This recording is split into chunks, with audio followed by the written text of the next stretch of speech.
Ladies and gentlemen, welcome to the Ryan Ride Mechanic channel. How the heck you doing today? Alright, today's email. I got a email asking me to explain what was going on here at Monsters Unchained out there at Epic Universe, so let's get into it. Now get ready. Here we go. Okay, so for today's video, if you've seen it before, Amusement Labs released a video a while back about some work happening on Monsters Unchained over there at Epic Universe. They put some more videos together with some more compilation shots and different views of things happening, and re-released it recently as a longer video. So I wanted to look at that because someone emailed me and said, hey, what do you think is going on in this video? I know it's just speculation, but what do you think's happening here? And it's some really cool, nerdy type shots. So there's a lot of things happening. There's a lot of like, ooh, that's really interesting. If you've never seen underneath this ride before, it is quite interesting. And if you've never been to Amusement Labs channel, what are you doing? If you follow this channel, you should be following Amusement Labs too. Like, go over to Amusement Labs, subscribe to them, and check out their stuff too, because that channel is also really awesome. I learn all sorts of stuff from there as well. If you want also a deep, nerdy dive into stuff, go to Amusement Labs, check them out. Also, they have an Etsy shop too, where you can go buy little ride vehicles and stuff like that, 3D printed things. They're pretty cool too. I noticed there was one shot in this video where I'm like, is that real, or did Amusement Labs put their own thing on top of it? But it was real, but they do a good job. So check out their Etsy shop too as well. That's pretty cool. Okay, so like I said, Monsters Unchained, basically they're having a delay in operation when this video starts. I'm going to start this video in about a minute and a half-ish into it. I will link the video and Amusement Labs description down below so you can see exactly what I'm using. But their video completely, I just asked to borrow a couple clips. They gave me permission to do that. So what we're starting off with here is we're starting out looking at the lights are off, all the show lights are on, everything's running, and then the ride stops, and then a couple minutes later we have maintenance show up on the scene and they're looking at something. So let's watch part of the clip now, and then we'll watch it in normal operation, and then we'll go back to the clip. So kind of like a three-step thing, because it's important you kind of know like what's happening versus what's supposed to happen. Let's look at that. All right, so we're starting about a minute and a half into the video, and basically what's happened here is that the people that are recording this are on basically the ADA, or the longer access time loading platform. So they are waiting to get on to ride. A vehicle is being loaded in the ADA section, or the remote access section, and they're able to just look out into the ride area because of this area where the ADA vehicle has to go. So what we're looking at here is that the ADA track that comes along here, the remote access track, comes up right along the middle of the screen and then goes to a switch track like a Y, where it tees together with the main run track. From my understanding, on the other side of this main run track up here where this green area is right here, that is the actual load station where people normally load on the vehicles. But ADA stations typically allow vehicles to stop, to allow people that have a hard time getting on and off moving vehicles more time to get on so the ride doesn't shut down. So now that you know kind of where we are in the ride and what we're looking at, which is mainly we're focused on this track switch here, the ride has just encountered a stop, and now maintenance has come out and they're starting to look at what the problem is. So let's join in here. And could resume motion at any time. Remain seated with your head firmly against the headrest at all times. The doctor thanks you. We're all there trying to figure this out. Can everybody come back a little bit?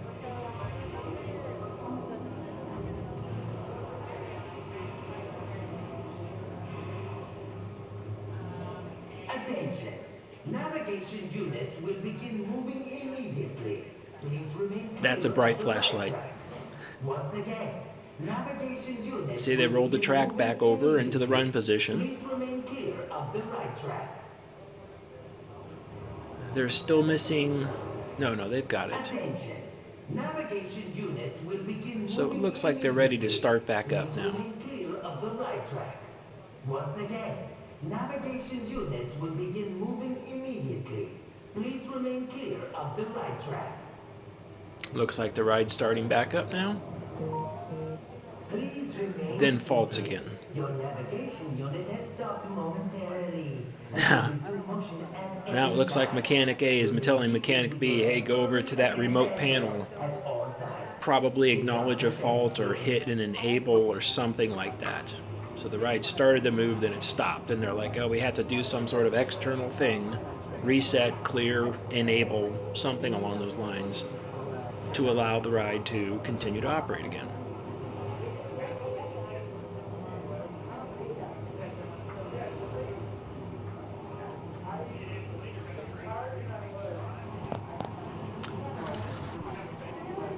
Attention! Navigation units will begin moving immediately. Please remain clear of the right track. Once again, navigation units will begin moving immediately. Please remain clear of the Okay, right track. ride starting back up again. And here comes the next vehicle over the top. And it looks like they're pretty much back up and running at this point. Good to go.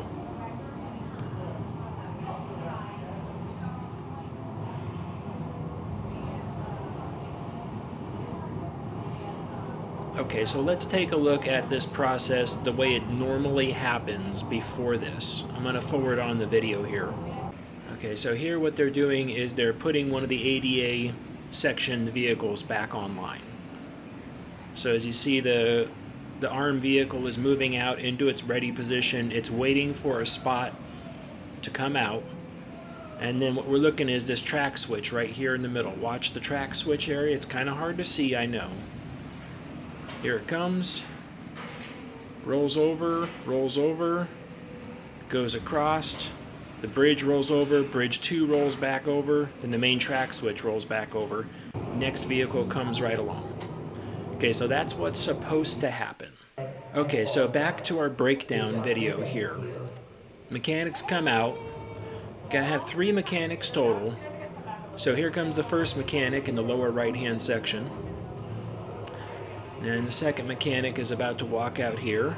Now, right here, you can freeze it a little bit, and we'll see that the second mechanic down here has a pendant assembly. Now, a pendant is a controller on a big set of cables.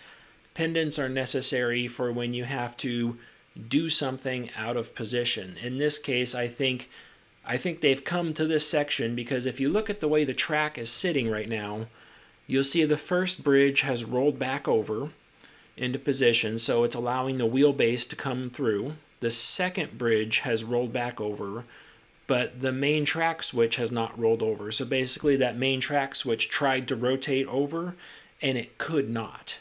So it's faulted. Now, I'm assuming what they have is they basically have a manual override pendant, and they said, hey, this is... if you can't get these things to operate via the computer, you basically plug in the manual override pendant and you can manually tell the thing to just turn on and go one direction. Probably get it back over and locked in to the point to where the ride can resume at least normal operation to get everybody off, because that's the important thing in these cases.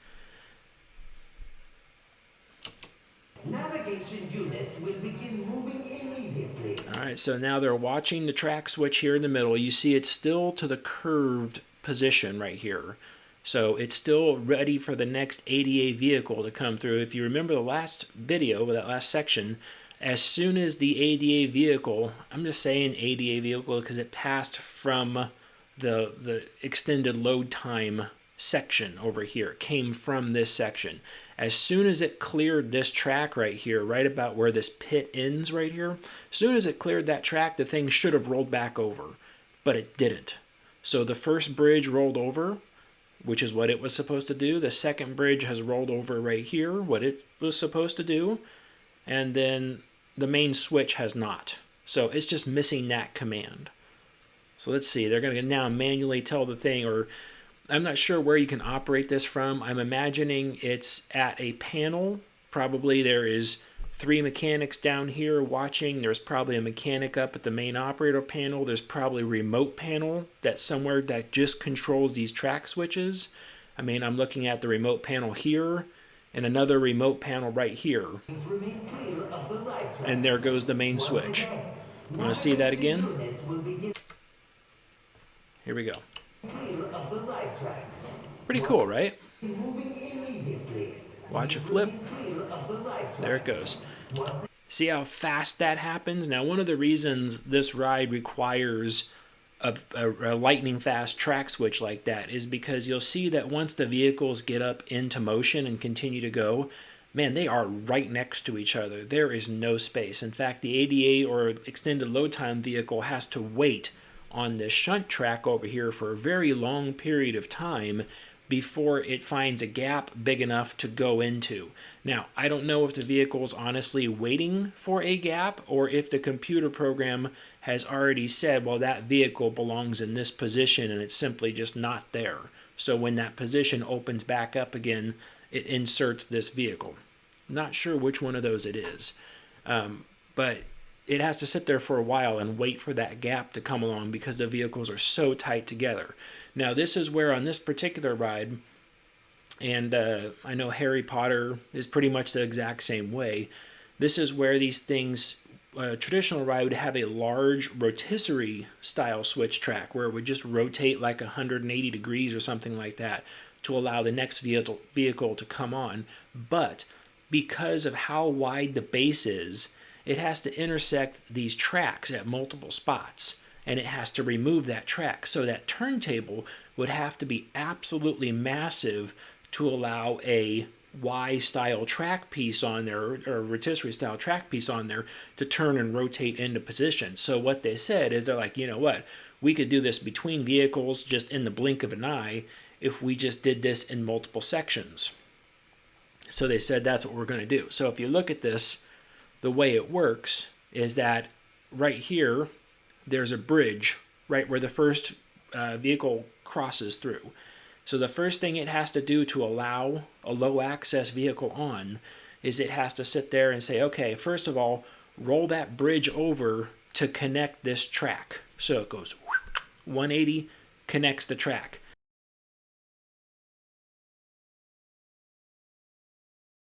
The second thing it has to do, which is just out of frames of these videos, but you could barely see them sometimes, is there is one of these bridge tracks right here, right in the middle of this area. It has to also roll over to remove the track and allow a path for the wheel to cross through. Now the wheels on the left-hand side have to cross around the track that way. So we've assembled the track here, removed the track here, and then we have to flip this middle piece back over to allow the curve to connect to that side. So again, the base, the scale of these things are pretty big. You can tell by the people standing down there next to that equipment, it's some pretty big stuff, right? navigation units will begin moving immediately. Please remain All right, so clear these of the guys right track. continue to watch this, and they just want to see if anything messes up once they start it back up. So it looks like they've got it into position, and they said, yep, it's all good. Visually, everything's okay. The sensors lined up, and they said, yep, everything's okay. So they're going to put it back into motion. You can see the vehicles start to turn up here, and then right there, it faults again. And they go, uh-oh. Now what happens a lot of times on ride calls is that you get there, you figure it out, okay, everything's working again, you get it all put back together and say, go, and then a lot of times the ride faults right off the bat because of something else. Maybe the turntable faulted, maybe something else faulted somewhere else, or something didn't line up the way it was supposed to, and it threw another fault. Maybe there's a remote acknowledgement that they have to do, because they said really quick, hey, go over here to this panel, go over that panel real quick and hit the reset or hit the acknowledge or hit the enable or something, and we'll start it back up again. Sometimes they require stuff like that. It all depends on how the operating system is set up.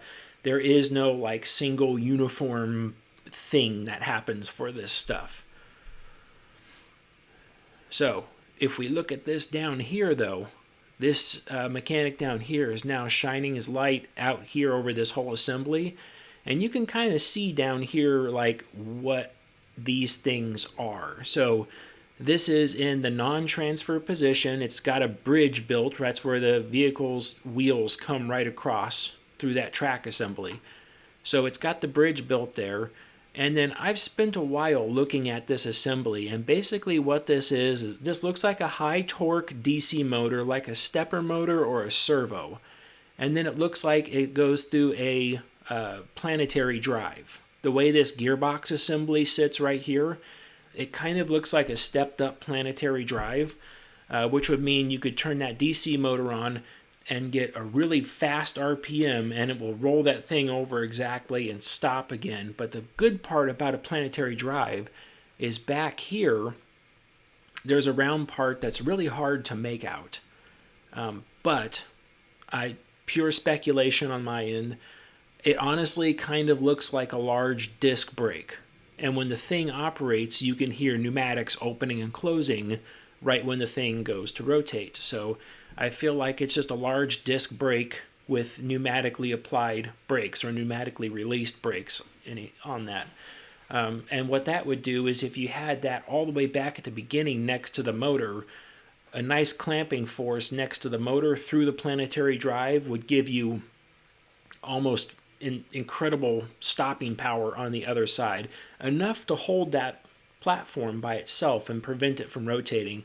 But I also imagine underneath that platform there's probably 2 pneumatic locks as well that hold that platform and keep it in that position to prevent it from twisting out of position as a vehicle up top is running over it.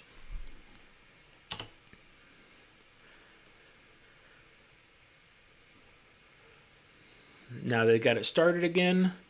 Now here comes the other vehicles. You could pretty much just watch these and say, okay, this is how fast they're going.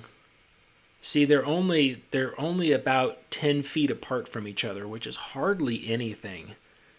They move so close, and you see how constant it is. And I've seen videos of the ride. I've not been on it myself. Seen tons of videos, and yes, they run that close together the entire time that is happening. So the mechanics have gone down. There was a problem with that track switch. They said, okay, they made sure it was rolled back over. They reset. They did a couple other ride resets, and they got it back up and running. Now they're sticking around just to watch it a little bit to see if something happens, because a lot of times in the amusement industry, if something happens, it happens right after the initial call, like right after it. Like, get the thing back up and running, 4 vehicles pass through, and then on the 5th one, it faults again. That's just the way it goes. So they're sticking around just a little bit to watch it, and now they've pretty much left the area. So if we go back to our other video, here we go. Man, that looks fake. Amusement Labs builds things just like this out of 3D printed, and it looks just like that thing. That's why I was like, is that fake? Did he put that in the video? Alright, so let's watch this move real time now. Watch how fast everything happens down there. There we go. Both bridges rolled over. The main rolled over. Bridge 1 goes back over. Bridge 2 goes back over. And the main rolls back over. Is that crazy? Alright, watch it again. There goes the bridge, the main.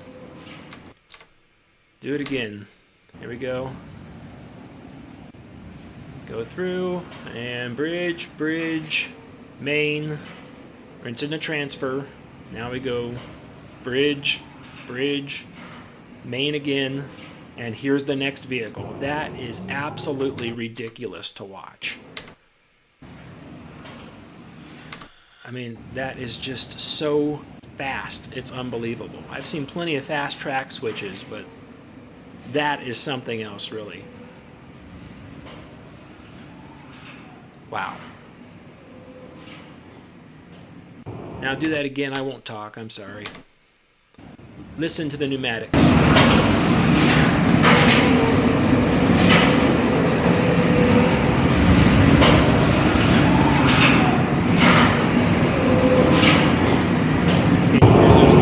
Opening and closing there, though. Every time it goes around, it goes like that. So that's In my mind, what that is that's you have a big clamped brake on that planetary drive gearbox. You have a big brake clamped on that thing, and basically right before it moves, it goes and opens the brake up, and then it rotates and then goes and closes it again, or releases it, and it's probably spring applied on the inside there. It could be the other way around though.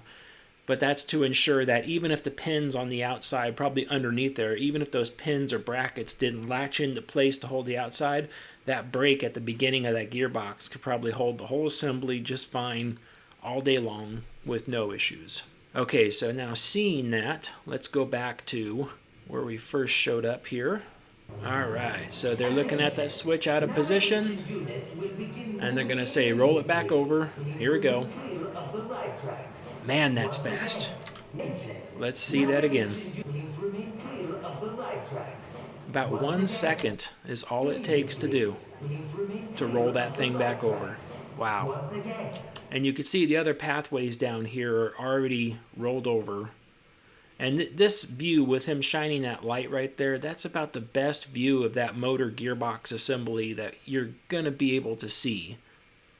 But I mean, this whole thing is just littered with sensors all over it. You could tell later on when it's running and it's dark, there's just green LEDs all over everything indicating position, because basically you have block segments, or essentially little blocks that are all over that area that say, hey, it allows a vehicle to get right up next to that other path before it says it's over, and then allows it to go over, and then make sure, like normal ride philosophy, you would say, hey, put the entire track switch into the transfer position, and then once it's good, we'll roll a vehicle over it, and then once that's good, we'll stop everything, move the track switch back, and then once it's good, we'll let the vehicle go again.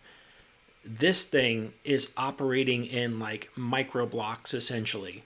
As the vehicle comes up, it says, okay, here I come, and as it comes up, the thing rolls over and says, your first platform is good, and it starts to allow it to go further, and then the second bridge rolls over and says your bridge is good, allows it to go a little bit further, and then right before that main track switch thing flips over, and then it finally locks into place and says I'm good, and the vehicle is there by that point, and it just starts rolling over the top of that thing. And then not as soon as the vehicle has cleared the entire track switch right here, it's as soon as it's past the bridge, it rolls back over again. As soon as it's past that switch, it rolls over again because the next vehicle is right behind it again. Wow. This is just incredible to watch. I mean, just the whole thing. Love it. Love how fast this moves. Just 1 second done. Wow. Just so incredible to watch. And the reason why you have a couple of mechanics, 2 or 3 mechanics down here, is because on rides, when things get out of position, when they move and something gets out of position, you never know what you're going to need. You might need another person. It might be something as simple as just like, if there's something wrong, you might be able to just shake it a little bit and get it into position enough. Again, the main goal is always to get people off of the ride. So if something's broken down and you can use 1 or 2 people to manhandle something to where it's in position to where the ride can at least continue to go to unload, then it's something worthwhile doing. Some places won't go that far. Obviously, if that track switch was moving out of position, like in a sensor broke, to where the sensor said the track switch wasn't in the locked position, then that would be something that you can have people there manually saying that, yes, that's okay. But realistically, if one of those vehicles were to roll over it and then somehow that switch moved, I'm not talking a full roll, I'm just talking moved a little bit with 4 people sitting higher up, what is that, about 15 feet off the ground, with 4 people sitting up there, just a little bit of movement could be catastrophic. It could be really bad. So it's like, most of the time, once the sensors say, nope, it's not right, a lot of times they will just say, okay, we're stopping everything. Let's unload it right where it sits, get the ladders out, do whatever we need to do, get people off of the thing so they can move. And now, that also might be what that pendant is for. It might not be for the track switch assembly. it could be for those vehicles to move them forward or backwards one direction. I'm not sure. I don't think they would put that down to pendant operation, but you never know. I mean, they are on a track. And then one more time here, since it's so cool to watch, let's watch the speed at which this happens again.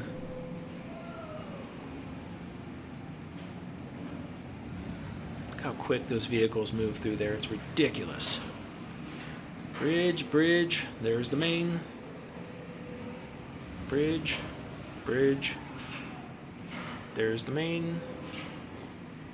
That is crazy. And if you still weren't sure what I'm talking about, this area where this wheel has rolled through the track, that's what I'm calling a bridge, because there's no longer a piece of track there. It's now essentially the floor paneling, which basically bridges the track where I'm going. So I'm saying there's a bridge right there, and then because of the vehicle moving this way, there is a bridge right here that you could see with just a little bit better light. There's a bridge right there, right there. You see that?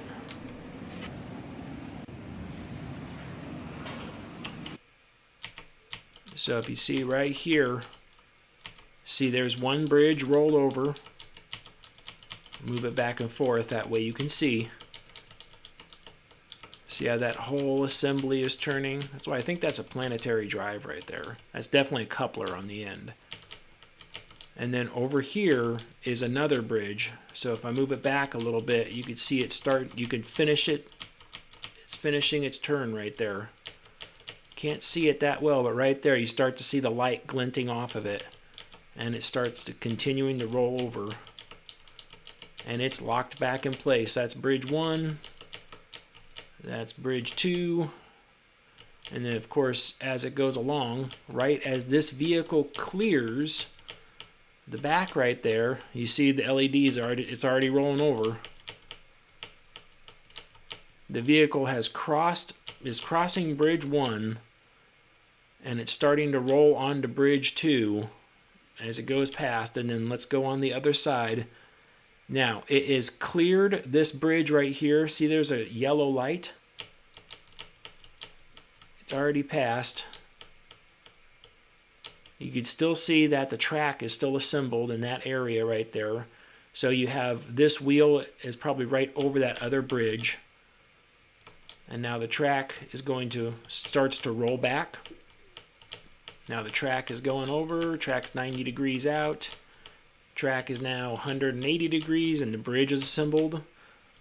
This other bridge is rolling back 90 degrees, 180 degrees, and now the track is reassembled on that side. And then we still have this curved track here that the vehicle is still using, and the vehicle clears it right around here. And now that guy is rolling back over on its own. And now the run track, I would say, is assembled all together. Someone was like, hey, can you explain what's going on here? It's like, well, I mean, it's basically just trouble with the track switch. That's all it is. It rolled over, and apparently right when the vehicle went over, it went to roll back over. I'm talking about that big center track switch, went to roll back over, and it probably got that the brake didn't release or something like that. So because of that ultra narrow time frame that those vehicles have to pass by, it said like, hey, as soon as that thing said, "Oh, I can't unlock," that was the next vehicle was up at that track assembly, and the next vehicle had to stop, which caused just a cascading stop all the way back through the ride. So the whole thing shut down. So they came out, said, let's go, what's here, what's going on? Oh, let's see if we could just move the track over by itself, because the first thing is like, just try it again. Reset, try it again. So they reset the fault, and they said, roll the track switch over, and the track switch went right back over again. And they're like, oh, it's working fine. Okay, great. Now, the fact that they didn't sit there and try to roll it back over a couple times, that's probably more of along the lines of like Universal's like, hey, just get it back up and running. That's like, get it back up and running, because they're not about to sit there and just roll it over, back over, back over with people on the ride, with the line getting longer. They're like, let's roll it back over. Okay, great.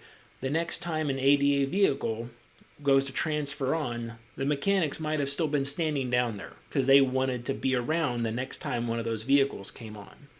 And the next time that vehicle came on, if it faulted again, that's when they go, okay, we might have some other type of problem happening.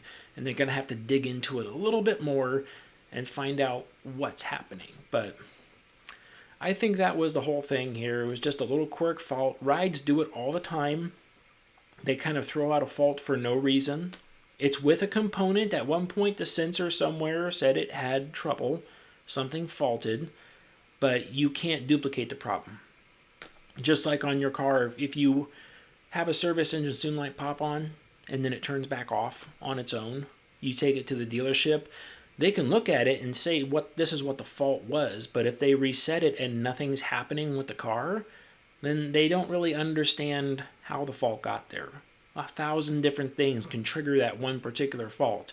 So unless it's doing it when they show up, they can't really troubleshoot it. Kind of the same thing with really complex rides like this. Unless it's doing it while you're there, you can kind of guess at some stuff. You can kind of look at things and say, was anything loose or this and that? But the fact that they just kind of looked at it and rolled it back over and basically said, yeah, we're good to go, tells me it's kind of a reoccurring thing that happens every once in a while. And it's just, things are probably timed so tight inside there, it's probably just, just roll it over, reset it, let it go.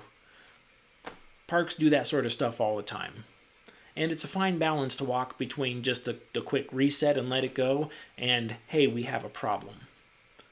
Sometimes it's circumstantial. You got all sorts of variables going on in these things. All right, so I hope you enjoyed the video. Short one this week, I know. Like, subscribe, share, do all that stuff downstairs. It does help me out. I do appreciate it. Talker's broken today. If you want to email me, you can always email me at ryantheridermechanic@yahoo.com. And as always, stay off the air gates. Bye.